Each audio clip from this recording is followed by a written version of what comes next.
श्री परमात्मने नमः। श्रीमते रामानुजाय नमः। समादरणीय भगवत बंधु, जय श्रीमन्नारायण। आज पौष कृष्ण सफला एकादशी यहाँहरू सबैको हृदयमा विराजमान भगवान श्रीमन्नारायणलाई साष्टांग प्रणाम गर्दै यहाँहरूकै अनुमति लिएर आज सफला एकादशी महात्म्य पाठ र कथा प्रस्तुत गर्ने अनुमति माग्दछु। अगाडि बढ्दछु। ओम श्रीशैलेशदया पात्रं धीभक्त्याधिगुणार्णवं यतीन्द्रप्रवणं वन्दे रम्यजामातरं मुनिं।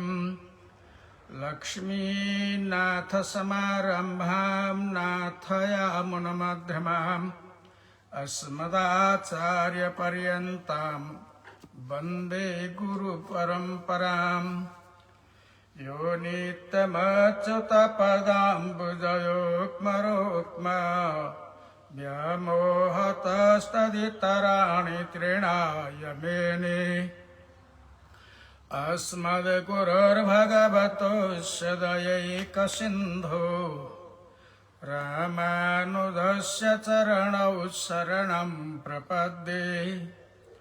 माता पिता युवतयस्तनया विभूति सर्वं तदेव नियमेन मदन्वयानाम्। आद्यस्नः कुलपतेर्वकुलाभिरामम् श्रीमन्तदङ्घ्रियुगलं प्रणमामि मूर्ध्ना। भूतं सरसमहदाह्वयभट्टनाथ श्रीभक्तिसारकुलशेखर योगिवाहन। भक्ताङ्घ्रिरेणुपरकालयतीन्द्रमिश्रान् श्रीमत्पराङ्कुशमुनिं प्रणतोऽस्मि नित्यम्। गुरुमुखमनधीत्य प्राहवेदानशेषान् नरपतिपरिकीर्तं शुल्कमादातु कामः। श्वशुरमवरवन्द्यं रङ्गनाथस्य साक्षात् द्विजकुलतिलकन्तं विष्णुचित्तं नमामि। अस्मद्देशिकमस्मदीयपरमाचार्यान् गुरुन् श्रीमल्लक्ष्मणयोगिपुङ्गवमहापूर्णौ मुनिं यामुनम्। रामं पद्मविलोचनं मुनिवरं नाथं शठद्वेषिणीं सेनेशं श्रियमिन्दिरासहचरं नारायणं संश्रये। कौडिन्यान्वयरत्नभूतममलं रङ्गार्यसेवारतं वन्द्यं वैष्णवं सपद्मविपिने सूर्यं नवं पावनम्। वेद्वत्स्रेशुकदेवपादयुगलाम्भोजैकभोग्यं परं वन्दे तं परमं पराङ्कुशगुरुं वेदान्ततत्त्वप्रदम्। प्रकृष्टश्रद्धावत् बहुजनमते सात्विकपथे सदा सेव्यां श्रीशे त्रिभुवनपतौ सज्जनगतौ। दयासिन्धो प्रीत्या पुलकितबभो कौशिककुलं भजे शाल्यग्रामं गुरुवरमहं त्वद्गतमते। अथ पौष कृष्ण सफल एकादशी कथा। युधिष्ठिर उवाच पौषस्य कृष्णपक्षे तु केयम् एकादशी भवेत्। किं नाम को विधिस्तस्याः को देवस्तत्र पूज्यते। एतद् आचक्ष मे स्वामिन् विस्तरेण जनार्दन।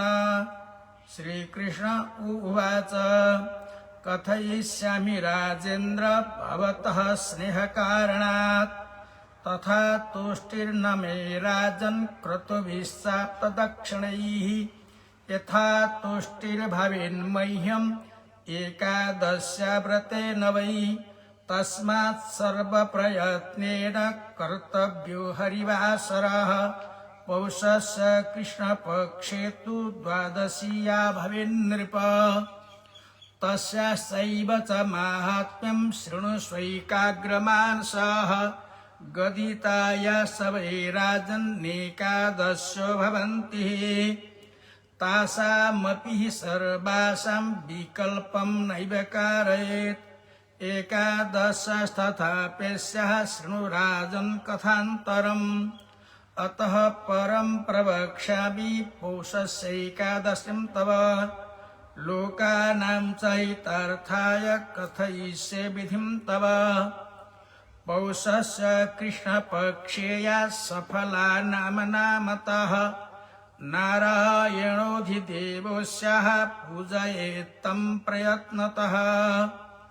पूर्वेण विधिना राजन् कर्तव्यैकादशी जनैः। नागानां च यथा शेषः पक्षिणां गरुडो यथा। यथा स्वमेधो यज्ञानां नदीनां जाह्नवी तथा। व्रतानां च तथा राजन् परवरैकादशी तिथिः। ते जना भरतश्रेष्ठ मम पूज्याश्च सर्वशः। हरिवासरसंयुक्ता वर्तन्ते ये जना भृशम्। सफला नाम या प्रोक्ता तस्याः पूजाविधं शृणु। फलैर्मां पूजयेत् तत्र कालदेशोद्भवैः शुभैः। नारिकेलफलैः शुद्धैः तथा वै बीजपूरकैः। जम्बीरैर्दाडिमैश्चैव तथा पुङ्गिफलैरपि। लवङ्गैर्विविधैश्चान्नैस्तथा चाम्रफलादिभिः। पूजयेत् देवदेवेशं धूपैर्दीपैर्यथा क्रमम्। सफलायां दीपदानं विशेषेण प्रकीर्तितम्। रात्रौ जागरणं तत्र कर्तव्यं च प्रयत्नतः। यावत् उन्मीलयेत् नेत्रं तावत् जागर्ति योनिषि। एकाग्रमानसो भूत्वा तस्य पुण्यं शृणुष्वत। तत्समो नास्ति वै यज्ञस्तीर्थं तत्सदृशं नहि। तत्समं न व्रतं किञ्चिद् इह लोके नराधिप। पञ्चवर्षसहस्राणि तपस्तप्त्वा च यत्फलं तत्फलं समवाप्नोति सफलाया व्रतेन वै। श्रूयतां राजशार्दूल सफलायाः कथानकम्। चम्पावतीति विख्याता पुरी माहिष्मतस्य च। माहिष्मतस्य राजर्षेश्चत्वारश्चाभवन् सुताः। तेषां मध्ये तु यो ज्येष्ठः स महापापसंयुतः। परदाराभिगामी च वेश्यासङ्गरतः सदा। पितुर्द्रव्यं स पापिष्टो गमयामास सर्वशः। असद्वृत्तिरतो नित्यं देवता द्विजनिन्दकः। वैष्णवानां च देवानां नित्यं निन्दारतः स वै। इदृग्विदं तदा दृष्ट्वा पुत्रं माहिष्मतो नृपः। नाम्ना स वै लुम्पकं तु कृतवान् अत्यमर्षितः। राज्यान् निष्कासितस्तेन पित्रा चैवापि बन्धुभिः। परिवारजनैः सर्वैस्त्यक्तो राज्ञो भयादिति। लुम्पकोऽपि तदा त्यक्तश्चिन्तयामास एकलः। मयात्र किं प्रकर्तव्यं त्यक्तः पित्रा च बान्धवैः इति चिन्तापरो भूत्वा मतिं पापे तदा करोत् मया तु गमनं कार्यं वनं त्यक्त्वा पुरीं पितोः दिवा वने चरिष्यामि रात्रौ अपि पितुः पुरः तस्मात् वनात् पितुः सर्वं व्यापयिष्ये पुरं निशि इत्येवं सम्मतं कृत्वा लुम्पको दैवपातितः निर्जगाम पुरा तस्मात् गतोऽसौ गहनं वनम् जीवघातकरो नित्यं नित्यं स्तेयपरायणः सर्वं वनचरं तेन मुषितं पापकर्मणा गृहीतस्य परित्यक्तो राज्ञो माहिष्मतेर्भयात् जन्मान्तरीय पापेन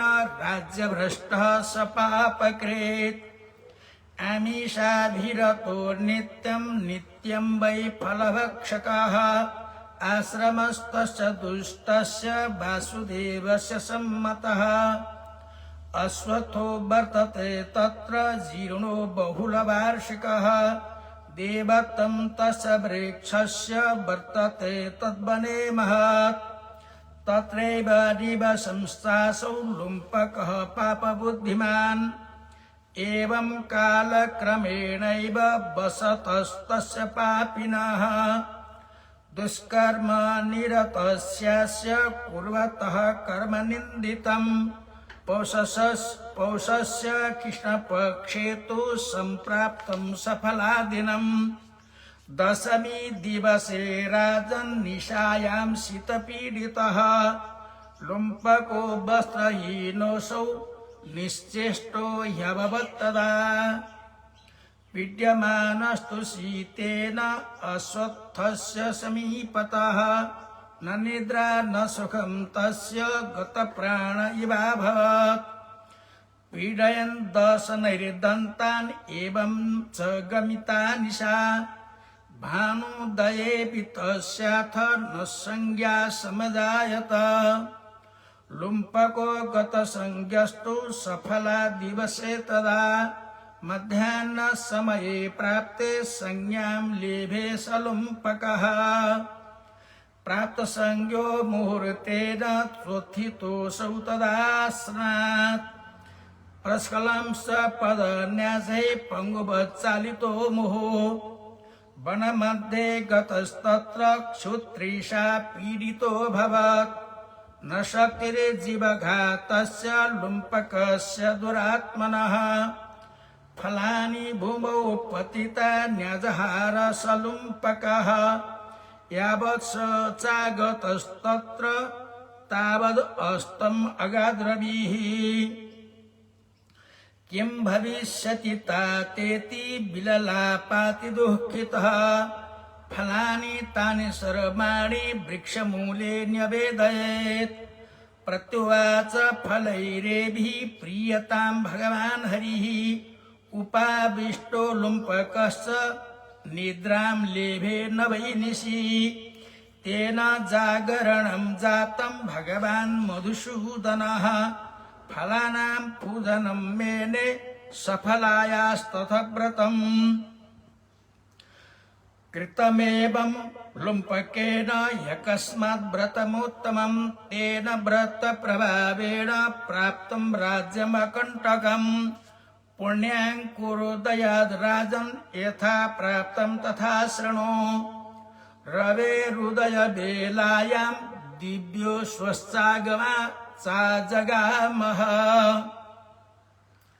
दिव्यवस्तु परिवारो लुम्पकस्य समीपतः तस्थो स तुरगो राजन् बागुवाचा शरीरिणी प्राप्नुहि त्वं नृपसुत स्वं राज्यं हतकण्टकं वासुदेव प्रसादेन सफलायाः प्रभावतः पितुः समीपं गच्छ त्वं भुङ्क्ष राज्यम् अकण्टकम् तथेत्युक्त्वा त्यसौ तत्र दिव्यरूपधरो भवत् कृष्णे मति सतस्यास्यद परमा वैष्णवी तथा दिव्याभरण सौभाग्यस्तातं नत्वा स्थितो गृहे वैष्णवाय ततो दत्तं पित्रा राज्यम् अकण्टकम् कृतं राज्यं तु तेनैव वर्षाणि सुबहून्यपि हरिवासरसं लीनो विष्णुभक्तिरतः सदा मनोज्ञाः तस्य पुत्रः स्युद्धारः कृष्णप्रसादतः ततः स वार्धके प्राप्ते राज्ये पुत्रं निवेश्य च वनं गतः संयतात्मा विष्णुभक्तिपरायणः साधयित्वा तथात्मानं विष्णुलोकं जगामः गतः कृष्णस्य सान्निध्ये यत्र गत्वा न शोचति एवं एवै प्रकुर्वन्ति सफलैकादशी व्रतम् इह लोके यशः प्राप्य मोक्षं यास्यन्त्यसंशयम् धन्यास्ते मानवा लोके सफला व्रतकारिणाः तस्मिन् जन्मनि ते मोक्षं लभन्ते नात्र संशयः सफलायाश्च माहात्म्यं श्रवणाद्धिविशाम्पते राजसूय फलं प्राप्य वसेत् स्वर्गे समानवः सफलायाश्च माहात्म्यं श्रवणाद्धिविशाम्पते राजसूय फलं प्राप्य वसेत् स्वर्गे समानवः इति श्री भविष्योत्तर पुराणे श्रीकृष्णार्जुन संवादे पौष कृष्णैकादश्याः सफला नाम्न्या महात्म्यं सम्पूर्णं हरये नमः। श्रीकृष्ण गोविन्द हरे मुरारे हे नाथ नारायण वासुदेव अनंत वैकुंठ मुकुंद कृष्ण गोविंद दामोदर माधवेति। युधिष्ठिर उवाच युधिष्ठिर महाराजले भगवान श्री कृष्णलाई तीनवटा प्रश्न गरिबक्स्यो। पौष महीना की कृष्ण पक्ष की एकादशी को नाम क्या हो? ती एकादशी को व्रत को विधान क्या हो? ती तिथि को देवता को होइबक्सिन्छ र कसरी पूजा गरिन्छ? चारवटा प्रश्न गर्नुभयो। पौष महीना की कृष्ण पक्ष की एकादशी को नाम के हो? एउटा व्रत को विधि के छ? दोस्रो देवता को हुनुहुन्छ? तेस्रो र ती देवता को आराधना कसरी गर्ने? यी चारवटा प्रश्न युधिष्ठिर महाराजले भगवान श्री कृष्णलाई प्रश्न गरिबक्स्यो। संक्षिप्तमा हैन, विस्तार पूर्वक मलाई बताइबक्स्योस्। भगवान श्री कृष्णले भन्नुहुन्छ, मैले प्रेम भएको कारणले हजुरलाई विस्तार पूर्वक यसको कथा मैले बताउँछु। कथयिष्यामि राजेन्द्र भवतः स्नेह कारणात्। तपाईलाई साह्रै माया लाग्छ, त्यही माया लागेकै कारणले हे युधिष्ठिर महाराज, हजुरले जुन प्रश्न गरिबक्स्यो त्यसको उत्तर मैले दिन्छु। तथा तुष्टिर्न मे राजन् क्रतुभिश्चाप्त दक्षिणैः यथा तुष्टिर्भवेत् मह्यम् एकादशा व्रते न वै। दक्षिणा सहित को यज्ञले पनि म त्यति खुसी हुँदैन जति एकादशीको व्रतको प्रभावले पुण्यले म खुसी हुन्छु। भगवानका विभिन्न अवतार मध्येमा एउटा अवतार यज्ञ अवतार हो। यज्ञ अवतार भगवानको अर्धाङ्गिनी दक्षिणा भइरहन्छ। दक्षिणा बिनाको यज्ञ कहिले पनि सफल हुँदैन। त्यसकारणले जहाँ यज्ञ त्यहाँ दक्षिणा, जहाँ दक्षिणा त्यहाँ यज्ञ। भगवानले भन्नुहुन्छ दक्षिणा सहितको यज्ञले पनि म त्यति खुसी हुँदिन्न जति एकादशीको व्रतले म खुसी हुन्छु। त्यसै कारणले प्रयास गरेर कोशिश गरेर एकादशीको व्रत गर्नु। पौष महिनाको कृष्ण पक्षको द्वादशी विद्या एकादशीको व्रत गर्नु। ती एकादशीको महात्म्य के छ भन्ने बारेमा एकाग्र भएर हजुरले सुन्नुहोस्, मैले बताउँछु। यसभन्दा पहिलाका एकादशीको महिमा पनि मैले हजुरलाई बताएकै हुँ। ती एकादशीमा पनि विधान त्यही नै बताइएको थियो, फल त्यही नै बताइएको थियो। यही एउटै फल दिन्छन् सबै एकादशीले।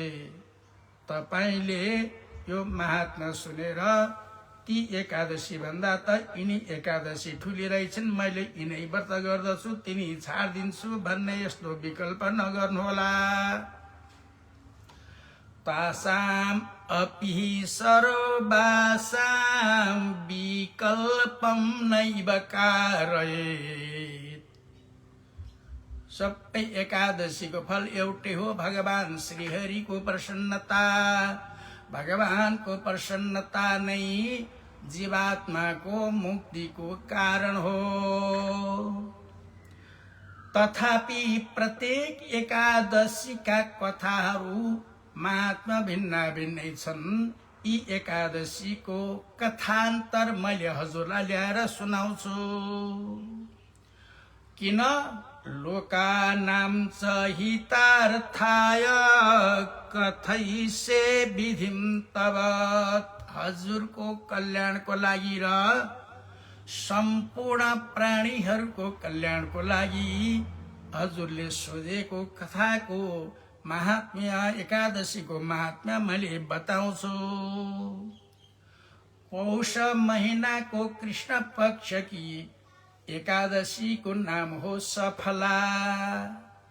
सफला एकादशीका अधिष्ठाता देवता भइबक्सिन्छ भगवान नारायण। भगवान नारायणको विधि विधान पूर्वक आराधना गर्नु। मैले यसभन्दा पहिला भगवानको कसरी आराधना गर्ने भन्ने कुरा बताइसकेको छु। त्यही विधि अनुसारले भगवानको आराधना गर्नु, भगवान श्रीमन्नारायणको आराधना गर्नु। नागानां च यथा शेषः पक्षिणां गरुडो यथा। नागहरूमा शेषजी, पक्षीहरूमा गरुडजी, यज्ञहरूमा अश्वमेध यज्ञ, नदीहरूमा भागीरथी जस्तै श्रेष्ठ हुन्, त्यस्तै प्रकारले तिथिहरूमा सबैभन्दा श्रेष्ठ एकादशी तिथि हुन् हे युधिष्ठिर महाराज। त्यसै कारणले एकादशीको व्रत गर्नु तिनै व्यक्ति मेरा लागि पूज्य हुन्छन् जसले एकादशीको व्रत विधि विधान पूर्वक कोशिश गरेर गर्दछन्। तिनै व्यक्ति मेरो लागि पनि पूज्य हुन्। ती भक्तहरूको लागि म, मेरो लागि ती पूज्य। अहम भक्त पराधीनो स्वतन्त्र इव द्विजः। भगवान भक्तका अधीन भइबक्सिन्छ। मुक्ति भगवानको हातमा छ। सफला नामया प्रोक्ता तस्याः पूजा विधिं शृणु। सफला एकादशी का अधिष्ठाता देवता भगवान श्रीमन नारायणको पूजाको विधि पनि सुनिबक्स्योस्। देश र काल अनुसार जहाँ जहाँ जस्ता जस्ता फलहरू फूलहरू उत्पत्ति भएका छन् तिनै तिनै फलफूलले मेरो आराधना गर्नु, भगवान श्रीमन नारायणको आराधना गर्नु। नारिकेल फलैहि नरिवल बीज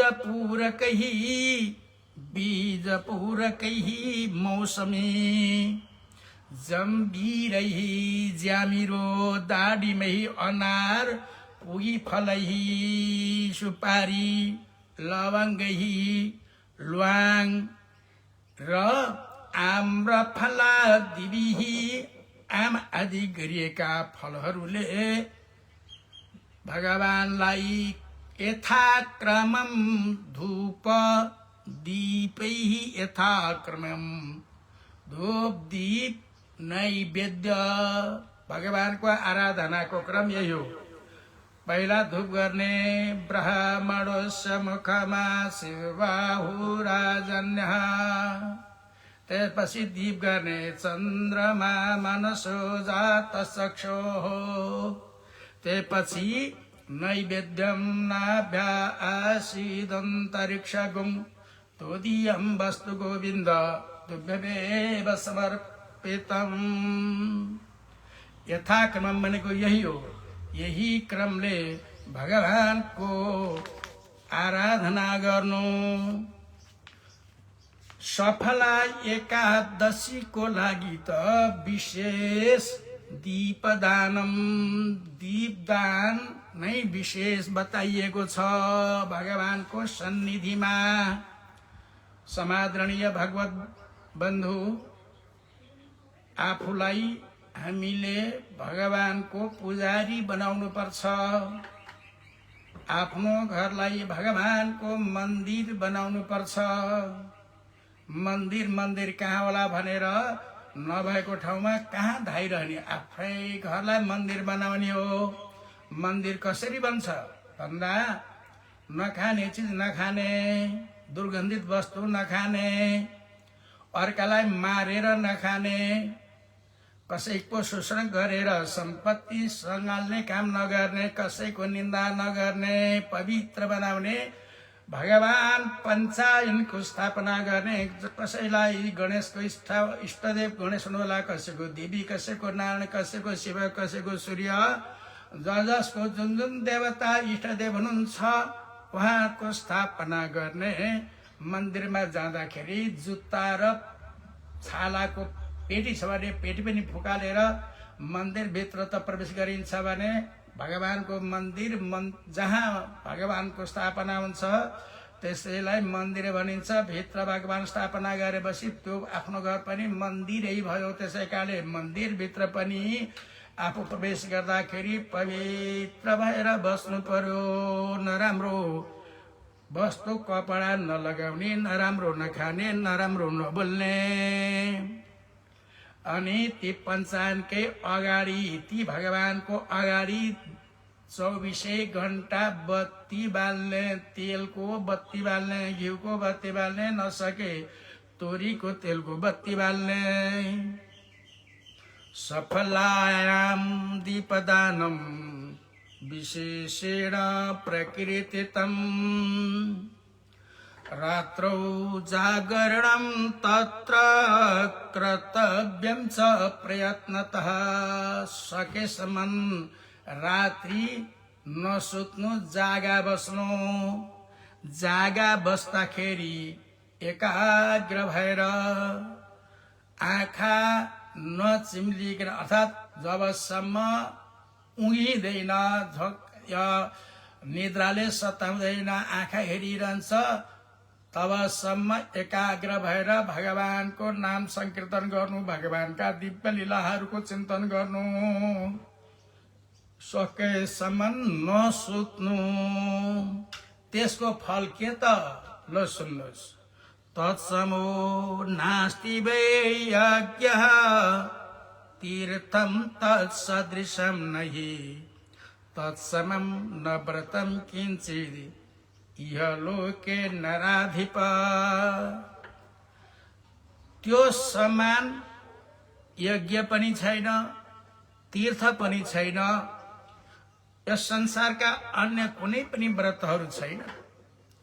रात्रिमा जागरण बसेर एकाग्र भएर भगवानको नाम संकीर्तन गर्दै भगवानको दिव्य लीलाको दिव्य रूपको चिन्तन गर्दै गर्दै व्यतीत गरेछ भने त्यसको पुण्य बराबर कुनै पनि यज्ञले दिन्नन्, तीर्थले दिन्नन्, कुनै अन्य व्रतहरूले दिन्नन्। हे युधिष्ठिर महाराज, 5000 वर्षसम्म गरेको तपस्याको जुन फल हो त्यो फल सफला एकादशीको व्रतले प्राप्त हुन्छ। यसको सम्बन्धमा मैले एउटा कथा ल्याएर हजुरलाई सुनाउँछु। हे युधिष्ठिर महाराज सुनिबक्सोस्। चम्पावती नाम गरिएको एउटा सहर थियो। त्यो सहरमा माहिष्मती नामका एउटा राजा हुनुहुन्थ्यो। ती राजाका 4 भाइ छोरा थिए।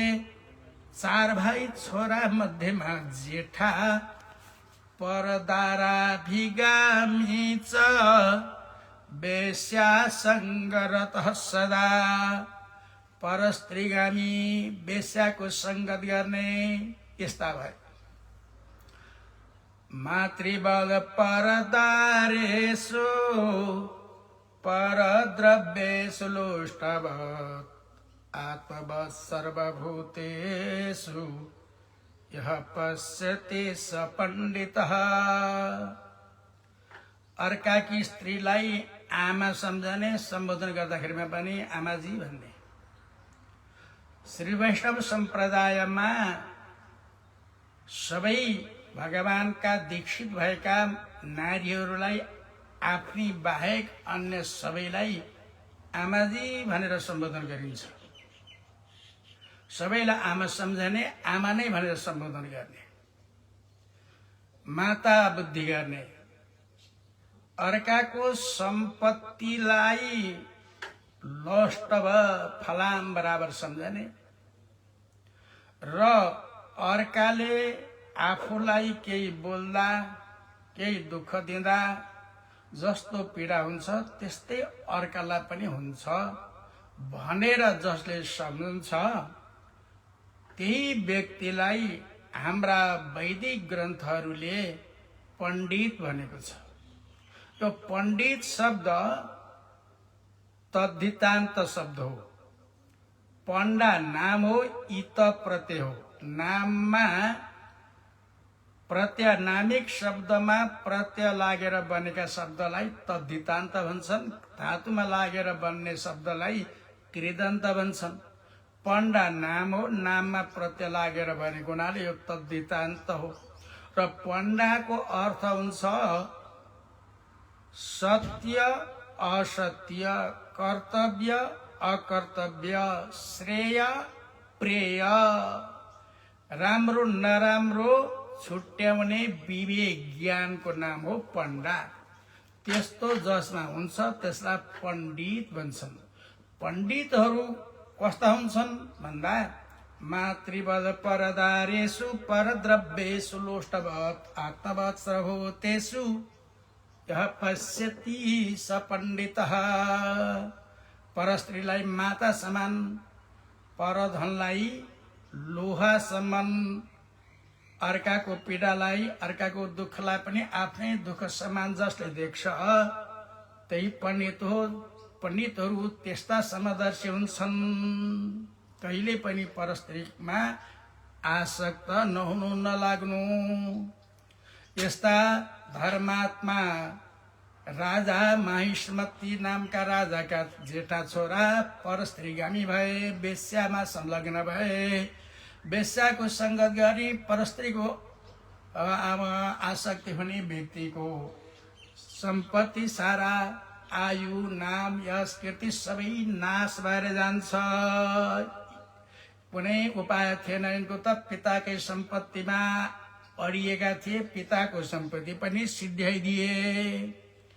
असद्वृत्ति रतो नित्यम देवता द्विज निन्दकः वैष्णवानां सदेवानां नित्यम निन्दारतः सबै। सधैँ सधैँ असद्वृत्तिमा लागे, देवताको र ब्राह्मणको निन्दा गर्न थाले, वैष्णवहरूको, देवी देवताहरूको नित्य निन्दा गर्न थाले। यस्तो देखेर माहिष्मती नाम गरेका राजाले आफ्नो छोरालाई ए लुम्पक लुम्पक भनेर सम्बोधन गर्न थाले। यस्ता पापीलाई घर राख्नुहुन्न, आफ्नो राज्यमा राख्नुहुन्न भनेर दरबारबाट निकालिदिए। राजाले, बाबाले निकालिदिएको हुनाले अरू भाइहरूले पनि उनलाई वास्ता गरेनन्, परिवारजनहरूले पनि वास्ता गरेनन् राजाको डरले। त्यसपछि अत्यन्त चिन्तित भएर मयात्र किं प्रकर्तव्यम त्यक्तः पित्रा च बान्धवैः, मैले अब के गर्ने? बाबाले पनि छोडिदिए, दाजुभाइले पनि छोडिदिए, आफन्त परिवारजन छर छिमेक सबैले छोडिदिए, अब मैले के गर्ने भनेर आकुल व्याकुल भएको लुम्पक अत्यन्त चिन्ता गर्दा गर्दै पुनर्दरिद्री पुनरेव पापी भने जस्तै पापी नै थियो। अझै पाप कर्ममा ऊ संलग्न भयो अनि उसले सोच्न थाल्यो, म अब पिताजीको पुरीलाई छोडेर वन जान्छु। वन गएर दिउँसो वनमा विचरण गर्दछु, जे पाउँछु त्यही खान्छु। वनका वन्य जन्तुहरू मारेर गिठा ब्याकुरहरू टिपेर फलफुलहरू टिपेर खान्छु। राति पिताजीकै शहरमा पसेर चोरी गरेर सताउँछु। दिवा बने चरिष्यामि रात्रौ अपि पितुः पुरः, तस्मात् वनात् पितुः सर्वं व्यापयिष्ये पुरं निशि। यस्तो चिन्ता गरे अनि दैवकले ठगिएको त्यो लुम्पक अत्यन्त डरलाग्दो गहन वनमा गयो। वहाँ गएपछि नित्य उसले वनका जन्तुहरू मार्ने खाने अनि राति भएपछि शहरमा पस्ने चोरी गर्ने, जंगली जनावरहरूलाई सताउने गर्दा गर्दा प्रहरीहरूले पनि देखे, गाउँलेहरूले पनि देखे, समात्छन्, तर उसलाई फेरि बन्धनमा पार्न सक्दैनन्। राजाका डरले छोडिदिन्छन्। जन्मान्तरीय पापेन राज्य भ्रष्ट सपापक्रे, जन्मान्तरको पापको कारणले आज त्यस्ता राजाको छोरो यस्तो भयो, पापी भयो। नित्य जंगलमा बसेर मासु खान थाल्यो, चराचुरुङ्गी मृग खरायोहरू मारेर मासु खान थाल्यो। अरे मासुमा आँसु हुन्छ, मासु खाने व्यक्तिको कहिले पनि कल्याण हुँदैन, मुक्ति हुँदैन। यदि मान्छे हो भने मासु नखानु। आमिषा धीरतो नित्यम नित्यम वै फलभक्षकः, नित्य जंगलमा जस्ता जस्ता फल पाइन्छन् त्यस्तै त्यस्तै टिपेर खाने। यस्तो गर्दै गर्दै अगाडि बढ्यो। उसले आफ्नो बस्ने ठाउँ बनायो। त्यसले जुन बस्ने ठाउँ बनाएको थियो, बस्ने गरेको थियो, त्यसैका नजिकमा भगवान वासुदेवको मन्दिर थियो। अनि एउटा पुरानो पिपलको वृक्ष थियो। त्यो पिपलको वृक्षलाई गाउँलेहरूले देवता मान्दथे। त्यही पिपलका जरामा उसले आश्रम बनाएर बस्यो। तत्रैव निवसं सासौ लुम्पकः पापबुद्धिमान् एवं कालक्रमेणैव। यस्ता प्रकारले बस्दा बस्दा धेरै समयपछि यिनै पुष महिनाकी कृष्ण पक्षकी सफला एकादशी पनि आइपुगिन् टुप्लुक्क। दशमीको दिनमा राति जाडो भयो, तुषारो परेको छ, हिउँ परेको छ, कपडा छैन, नाङ्गै छ, सिरेटो चलेको छ। त्यसले गर्दाखेरिमा लुम्पक मरे तुल्य भयो। पीड्यमानस्तु शीतेन अश्वत्थस्य समीपतः न निद्रा न सुखं तस्य गत प्राण इवाभवत्। रात्रिमा निद्रा पनि परेन, सुख पनि भएन, ट्याक्कै मरे जस्तै भयो। दाँतले दाँत टोक्दै किटकिटाउन थाल्यो। यस्तै गर्दा गर्दै रात बित्यो, सूर्योदय भयो, तर उसलाई चेत खुलेन।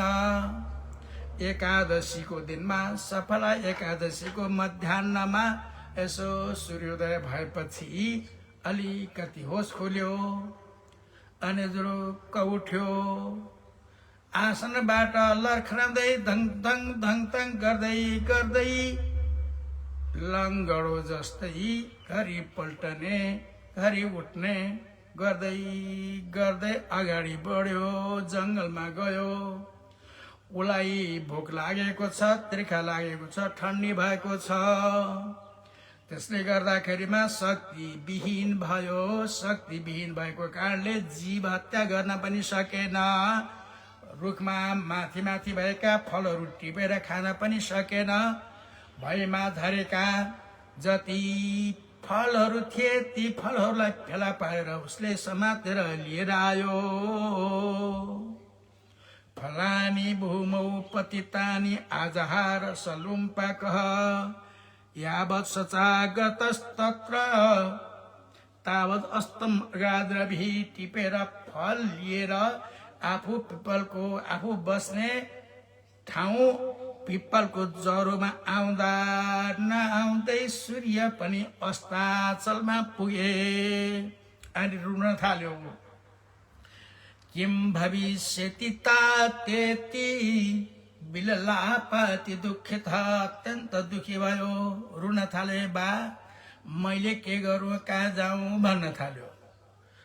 अनि उसलाई फल पनि खान मन लागेन, किनभने फल चिसा छन् अनि चिसोले सताएको छ। त्यसै कारणले ती फलहरू पनि त्यही पिपलको जरामा उसले राखेर के भन्छ, प्रत्युवाच फलैरेभिः प्रियतां भगवान् हरिः।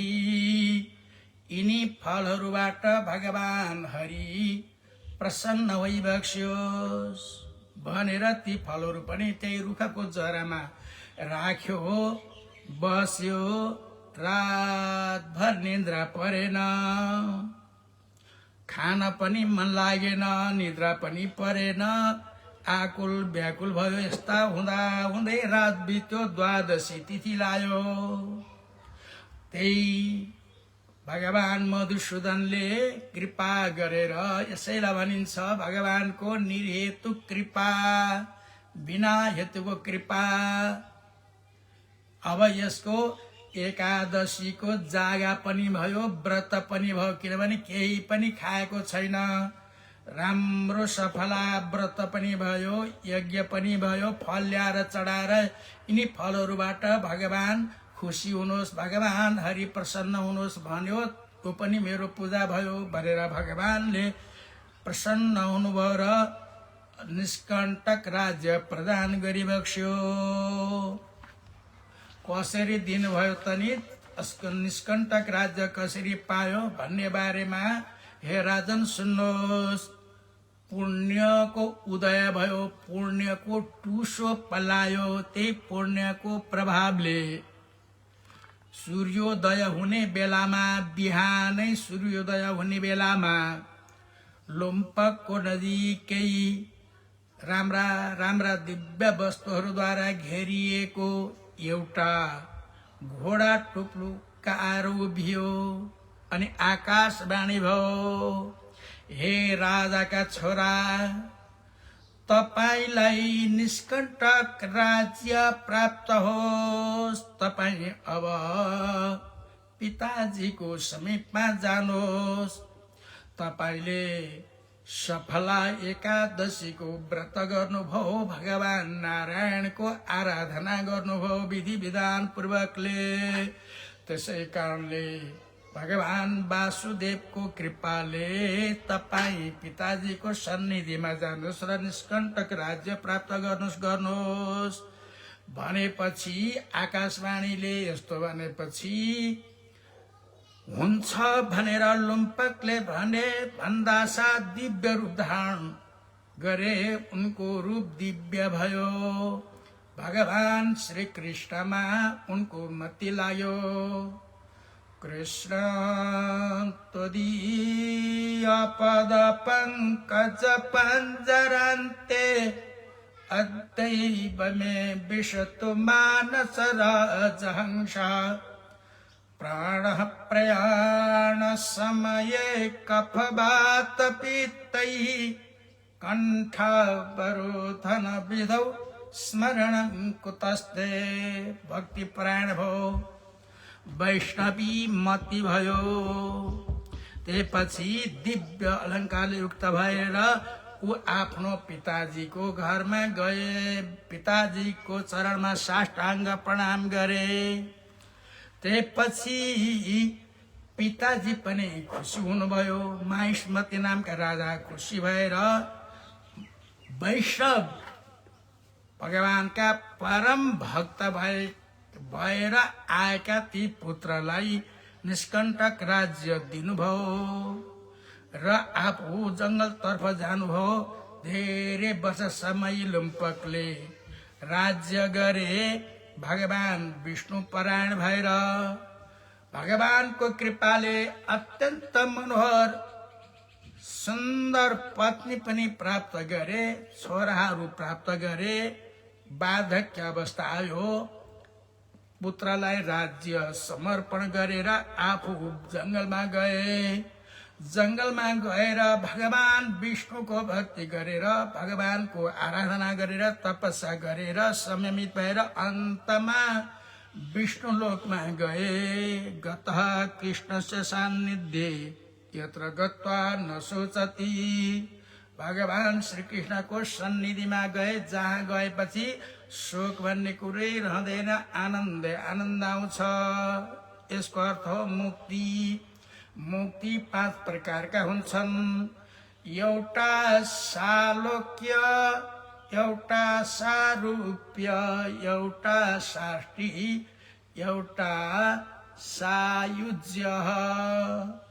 सालोक्य मुक्ति भनेको भगवानको लोकलाई प्राप्त गर्नु, भगवानकै लोकलाई प्राप्त गर्नु। सालोक्य पछि भगवानको सान्निध्यलाई प्राप्त गर्नु। सामिप्य जस्तै त्रिपाद विभूतिमा श्री भू नीला विश्वक्षण आदि र धराधाममा अवतार भएको अवस्थामा, कृष्ण अवतारमा वसुदेव, यशोदा देवकी, राम अवतारमा वसुदेव कौशल्या जस्तै समीपतालाई प्राप्त गर्नु सामिप्य हो भने। साष्टी भगवानको जस्तै गुण हुनु, ऐश्वर्य हुनु।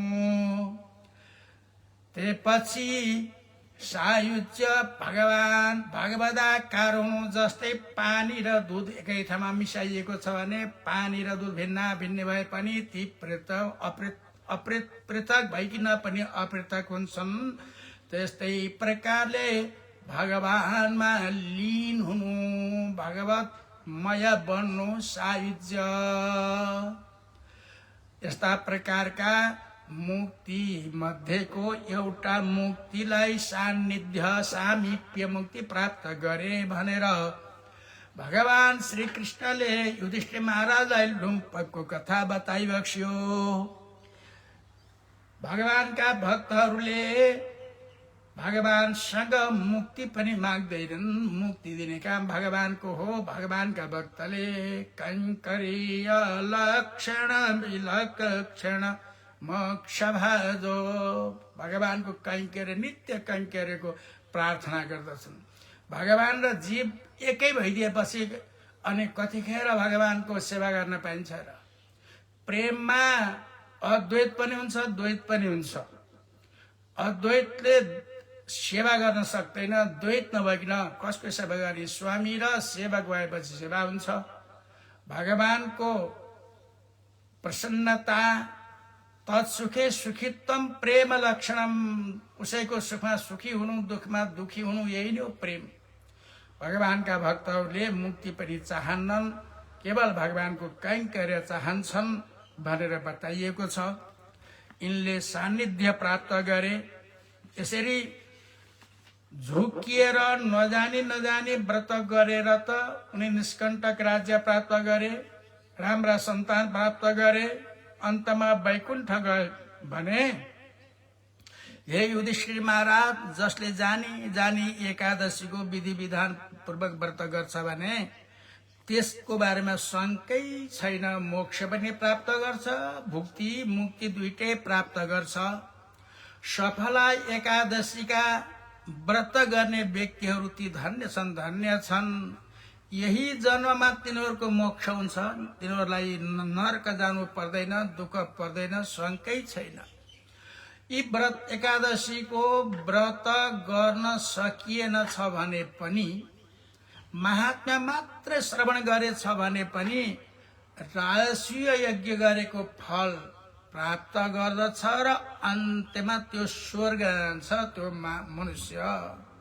सफलायास महात्म्यम सर्वणादि विषाम्पते राजसूय फलम प्राप्य बसेत स्वर्गे समानः भनेर भगवान श्री कृष्णले युधिष्ठिर महाराजलाई आजकी सफला नामकी एकादशीको महिमा बताइबक्स्यो। सोही कुरा मैले पनि जानी नजानी यहाँहरू समक्ष प्रस्तुत गरेँ। आजकी एकादशीको महात्मा समाप्त भयो। हरे नमः। श्री कृष्ण गोविन्द हरे मुरारे, हे नाथ नारायण वासुदेव, अनंत वैकुंठ मुकुंद कृष्ण गोविंद दामोदर माधवेति। जय श्रीमन्नारायण।